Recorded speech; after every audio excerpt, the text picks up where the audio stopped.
Hello and welcome to the lecture series on urban transportation planning 17 CV 751 module 2 session 8. In this module we are going to discuss about use of secondary sources of data, economic data, income, population, employment, vehicle ownership, review questions and references. Moving on to the next point, use of secondary sources of data. So the data that are collected from the concerned authority other than the primary surveying are termed as secondary sources of data. Usually the data what we have been gathered for any type of survey will be of two types. So as I explained in the previous sessions, so there will be a primary data and secondary data. Primary data means the data which is collected directly from the field, like spot speed or otherwise parking surveys or likewise. So these data are termed to be primary sources of data. Moving on to the secondary sources of data, the data which is being taken from the concerned authorities like the population from the census or the economic data, income, employment from the employment board. So likewise, these additional data which is being gathered as additional information for the completion of any project with regards to the urban transport planning is said to be the secondary sources of data. So as I said it, so these secondary sources of data will going to give additional information for the completion of project as being concerned. So with the objective or depending upon the objective of the project, we are going to be taking the additional data in the form of secondary sources. So namely a population. Say for example, if you want to have a number of trip generations from a respective household, so the population data and the growth or prediction is playing to be a important role. Similarly, if you want to have the car ownership or the vehicle ownership, the income and the employment is going to be playing a vital role in taking justification for a particular project has been concerned. Similarly, for taxation, the economic data and income data is also going to give additional information for the study area has been taken into consideration. Moving on to the economic data. The economic data determine the status and development of the locality. So as I said, the economic data will going to give the status and development of the locality. So it includes the following information. So first one, dispersal and location of the population means if you are going to take any study area, so if are going to be made into zones or the sector, so depending upon that sector or the zone, so population density, so what exactly the range of populations it is going to be there. So depending upon that particular area, so we can have the economic informations with respect to location. It may be worldwide also. Moving on to the next point, towns and villages are based on the classification for the population. So we can segregate the economic data, so that is the income which is being generated from the rural and urban based on the population also. So in the town, obviously if you are going to be taken around 5 lakh population, or in the village if is going to be less than 50,000 or 20 to 50,000. So depending upon the population, so economy is also going to be taken into account. Moving to the next point, location of existing industry and sources of material. So if in the land use pattern, if you are going to be taken into account, so depending upon the type of land use, so it may be used for agriculture, it may be used for industry, it may be used for education. So likewise, so how many number of industries are going to be there in the existing study area, then the sources of material, say for example if it is going to be a maize, so it is going to be a maize, so any industry it is going to be depend upon the maize is going to be taken into a agricultural based industry. So likewise, so the location and also the type of industry, the sources of raw material which is been available, so it is also going to add the economic status to the study area. So similarly, the finished product, if it is going to be taken to the market, that is the agricultural market, so it is also going to be add economy for the study area has been taken into account. Next is the anticipated future development for the industry. So as I said, uh, by considering the land use pattern, so we may going to have some vacant land for the futuristic development. So depending upon the raw material, then depending upon the skilled labor or unskilled labor availability, so that is in the manpower and basic infrastructure. So depending upon that, we can anticipate the future development for a particular study area. So it is also going to be the additional factor. It is going to give an idea about the number of trips or future number of trips it is going to be generated from one origin zone to another origin zone taken into consideration. Moving to the next one, the classification of the land use may be classified into agricultural, semi-agricultural and non-agricultural. So as I explained, with respect to source, that is a maize has been taken into account. So that is going to be the agricultural product. So some of the raw material are going to be a non-agricultural one. So likewise, the land use pattern is going to be segregated with respect to agricultural, semi-agricultural and non-agricultural product is taken into account. Next is the location of market center, size and goods sold. So as far as the planning has been concerned, we are been always focusing on the central business district. So always the market centers are going to be taken for the center place, by keeping the other attractive zones or the attraction towards this marketing places are going to be called as the focal point. So depending upon the marketing size and the centers, how many number of markets we have been having it in our study area, then their sizes, and also what type of material or commercial activities it is being taken within our study area. So those also going to be add up as an economic data for the trip generation has to be taken into consideration. Moving on to the next point, the number of people going to the market, industry and their mode of transport. So obviously the trips generated from the residential area to the market or to the towards the industry. So what type of transport it is going to be using, it may be public or the private.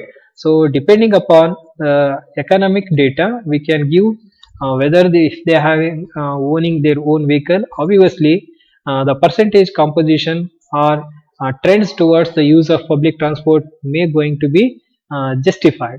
Hence this data is also going to be taken care for trip generation and purpose of the trip generation taken into account. Moving on to the next point, per capita income of a people living in the area. It means, so if you are concerned about the per capita income, so we can give the justification, that is what could be the economic per annum if you are going to be grouping the data within our study area. So the per capita income is also going to be playing a vital role for justification for the future number of trips has been taken into account. It means, so if the per capita income is going to be more, obviously the trends towards use of public transport is always going to be somewhat negligible. So because they own their own vehicle for the mode of transport, which is going to be taken into consideration. In a nutshell, the economic data is going to be useful for the analysis of origin and destination, that is what we say the exact land use pattern. So depending upon the activity, that is type of industry or the trip purpose has been taken into account. So this economic data is going to be useful for the analysis of trip generation for the particular study area or the zone taken into consideration. Moving on to the next secondary sources of data, that is income. The level of income in a household will always going to affect the number, the frequency and mode of trip that is going to be made by the particular resident. Obviously, so the income and the household, so that is the size of a family and how many number of trips in a day they are going to be making is indirectly depends on the income of a family. Hence, the consequently, as a part of transport planning process, the data which is required at all the level for each of the traffic zone. It means, so as the income is also going to be playing a vital role for giving the trip frequencies or trip generation numbers in the study area. Hence, we need to take the complete data for the entire study area for the analysis. So this gives an indication level for income for each of the DON, which has been derived indirectly from the analysis factor, which actually reflect the level of car ownership owners occupied the dwelling unit. It means, so if the income of the family is higher and higher, so we can expect the own vehicle, that is a car ownership, is going to be taken into account. So after that one, so instead of rented, they are going to be having their own dwelling unit. It means they are going to be having their own houses, own cars. So usually they are not going to be preferred for use of public mode of transport. So income, so while going to be having the secondary sources of data, so the following are going to be contribute towards the income of the complete study area, namely the rate on import of motor vehicles and its parts. So whatever the cess if you are going to be putting on the motor vehicles and the parts, so this is going to be an additional income for a study area. So this income for the import duties are going to be considered for as a secondary sources of data. Next, revenue from the customs. So if going to be putting some custom duties on the import, so once again the income for the particular study area is going to be higher and higher. So next one is the revenue which is being generated from the excise duties and cess which is been putting on the tire. So obviously if the vehicle is going to be running, we are going to be put in the form of cesses or excise duties towards the tax or revenue generation has been taken into account. Hence, this is also going to be add up income for the study area. Moving on to the road taxes has been taken into account. So these road taxes, if are going to be utilized for the purpose of a public project for the completions. So hence, depending upon the taxation policy, so we can use direct taxations method or indirect taxation method to get back the complete income for project or futuristic projects taken into account. Next is the registration fee of a motor vehicle. So if you are putting registration fees, this is also a part of income.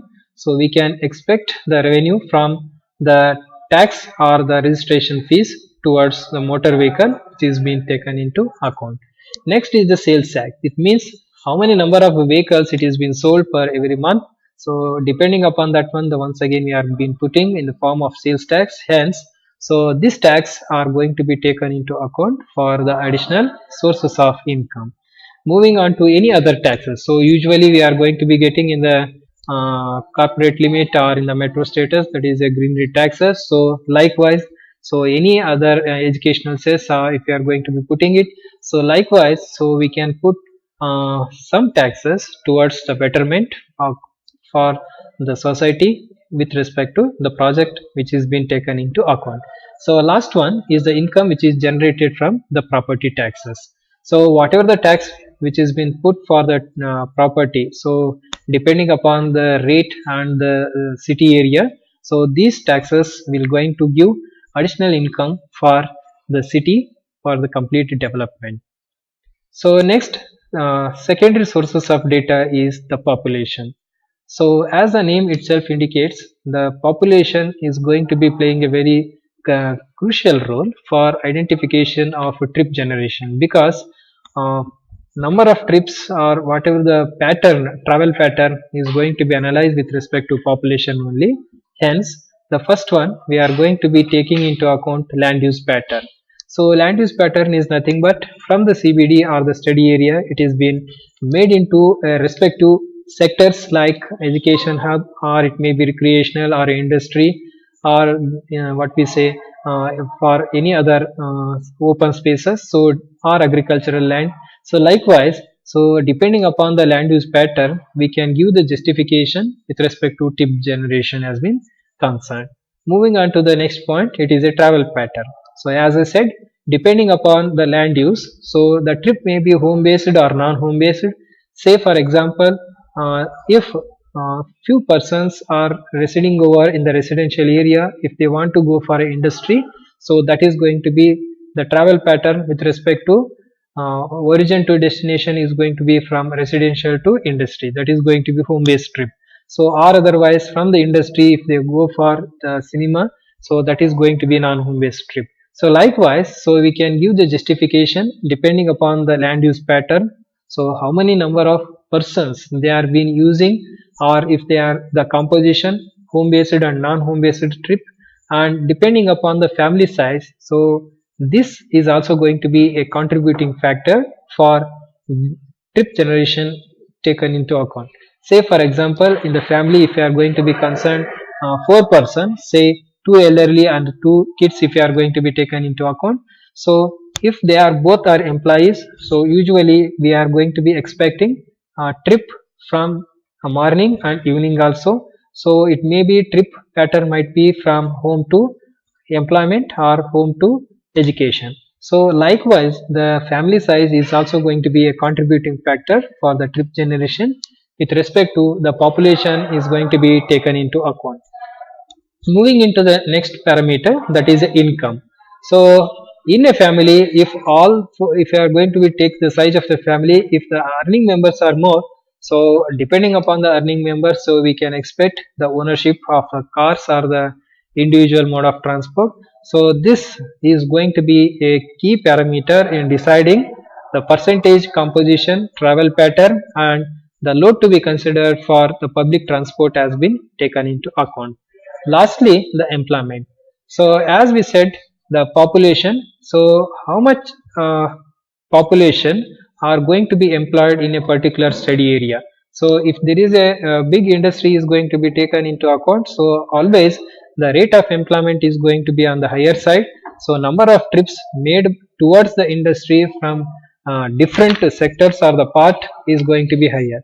So hence the employment is going to be directly related to the number of trips which is being generated in the study area. Next is the employment. So as I said it, so the size of the industry and the rate of production is going to be estimated based on the employment rate. So it is a sizable industry. So how much employees it is going to be providing the employment depending upon the skill based laborers or unskilled one. So depending upon that one, we can predict the futuristic demand also. So this rate can also be concentrated based on the availability of the space. It means leftover space in our land use pattern.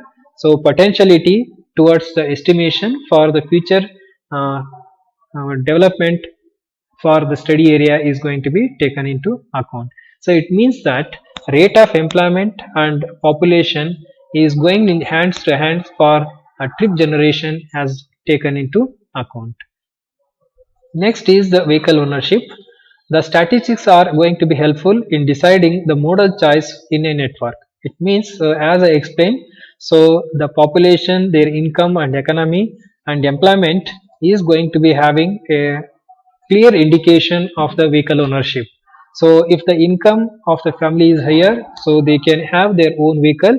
Hence, the modal choice that is depend upon the public transport is going to be somewhat uh, percentage composition is going to be on lower side.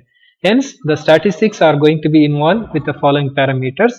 First one, how the owners of the vehicles are going to be distributed among the rural and urban area. So it means the percentage of compositions of a vehicle distribution in both the urban and rural area will be taken into account. So if the rural area is there, so there is a possibility of traffic or the travel is from rural to urban area. So likewise, so the vehicle ownership is also going to be a contributing factor for the trip generation is taken into account.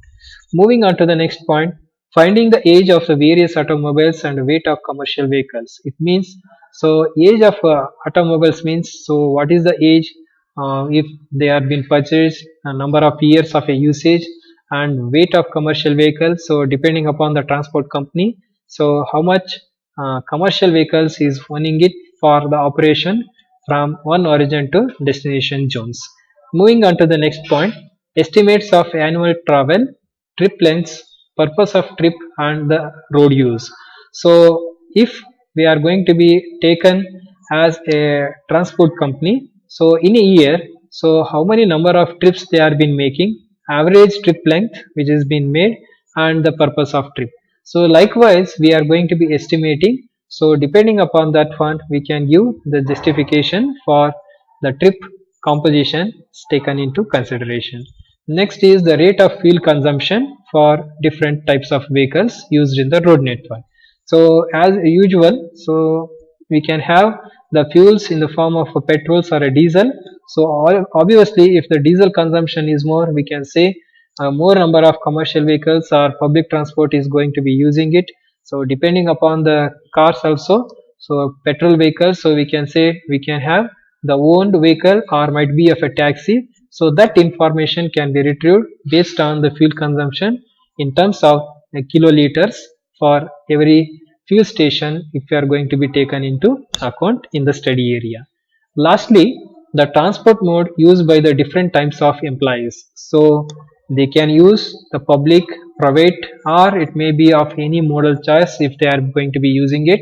So depending upon that one, so we can use what we say the vehicle ownership for the traffic analysis or the transport planning taken into account.